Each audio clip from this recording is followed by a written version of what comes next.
Assalamualaikum warahmatullahi wabarakatuh. Hai anak salih salihah, ketemu lagi sama Budian ya.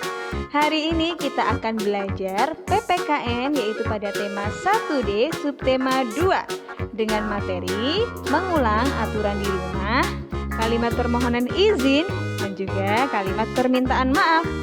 Nah, sebelum kita mulai belajar hari ini, mari kita berdoa bersama dengan membaca basmalah bersama-sama.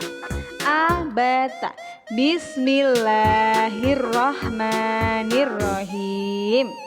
Nah, setelah kita membaca basmalah bersama, yuk kita mulai dengan pembelajaran yang pertama. Nah, ini ada aturan di rumah. Anak-anak, kita sudah pernah belajar ya. Apa saja sih aturan yang ada di rumah?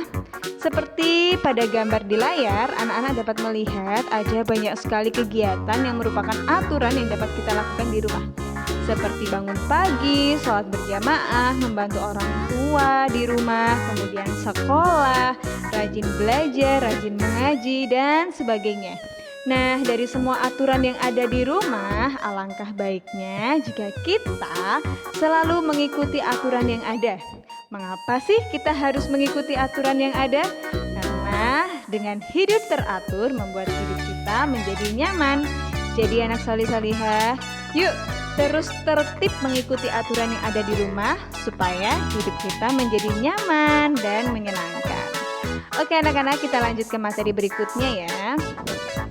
Yang berikutnya adalah membuat kalimat permintaan izin. Nah anak salih-salihah, untuk membuat kalimat permintaan izin, maka ada beberapa hal yang perlu diperhatikan. Yang pertama adalah kalimat permintaan izin harus menggunakan bahasa yang sopan.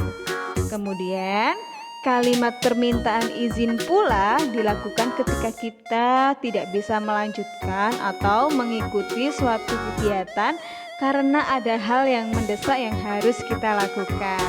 Mudah ya anak salih-salihah. Kemudian yang berikutnya adalah kalimat permintaan maaf.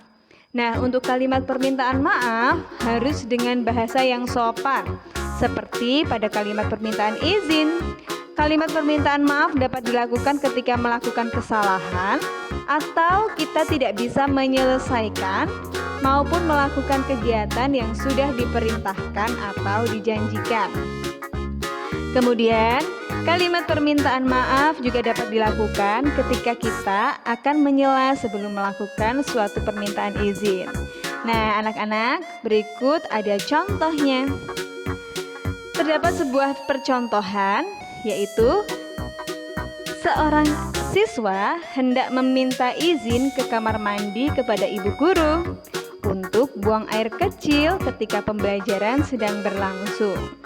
Nah, ketika ada seperti ini, maka bagaimanakah kalimat permintaan izin seorang anak tersebut kepada gurunya? Yuk simak video berikut ini.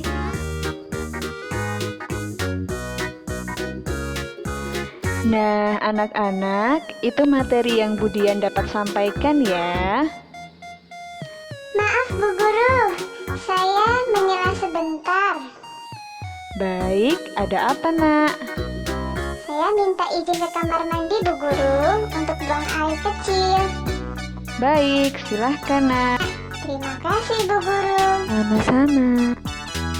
Nah, anak-anak, itu adalah contoh mengenai bagaimana cara kita mengucapkan kalimat permintaan maaf dan permintaan izin. Yang perlu kita garis bawahi adalah ketika mengucapkan kalimat permintaan maaf dan kalimat permintaan izin, maka anak-anak harus menggunakan bahasa yang santun. Karena berdasarkan hadis riwayat Ibnu Majah adalah sesungguhnya dalam dirimu ada dua sikap yang dicintai Allah, yakni sifat santun dan malu. Nah anak-anak, yuk kita jadi anak-anak yang memiliki sifat yang santun supaya kita senantiasa dicintai Allah. Oke anak salih-salihah, terima kasih. Sekian pembelajaran hari ini. Semoga Allah mudahkan dalam memahami dan menyerap ilmu yang bermanfaat. Sampai jumpa. Wassalamualaikum warahmatullahi wabarakatuh.